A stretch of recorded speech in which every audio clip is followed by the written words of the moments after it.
श्री श्री विघ्नराज गजाननଙ୍କ सार्वजनीन पूजा उत्सवर सप्तम दिवसर संध्यारे श्रीक्षेत्र अन्यतम प्राचीन पूजा अनुष्ठान दैतपड़ा साही विनायक समिति आनुकूल्य बड़दाण्डर मार्केट छकଠାରେ मनोज्ञ सांस्कृतिक समारोहर आयोजन करा अनुष्ठान सभापति तथा दृष्टिर मुख्य संपादक नारायण दास अध्यक्षतार अनुष्ठित सभा पर्व को वर्षियान मंच कलाकार भरत चंद्र नायक संयोजना करथिले।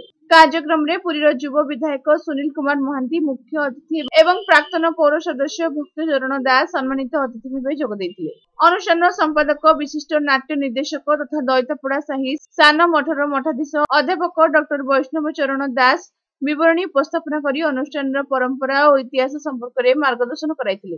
निज निजर वक्तव्य अतिथि द्वय भविष्य अनुष्ठान प्रति सहयोग धारा अब्याहत रहिबो बोली प्रतिश्रुति प्रदान करथिले।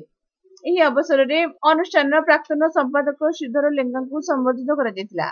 सभा पर्व शेष युग्म संपादक अक्षय कुमार सुबुद्धि आनुष्ठानिक धन्यवाद अर्पण करथिले। परे प्रख्यात नृत्यशिल्पी रजनीन महांती निर्देशन में छात्री मानक द्वारा मनोज्ञ नृत्य कार्यक्रम प्रदर्शित होता। शेष आयोजित भक्ति संगीत समारोह को बहु दर्शक उपभोग करथिले। अनुष्ठान कर्मकर्तागण अकुंठ सहयोग प्रदान पूर्वक कार्यक्रम को सुरक्षित भाव परिचालना करथिले।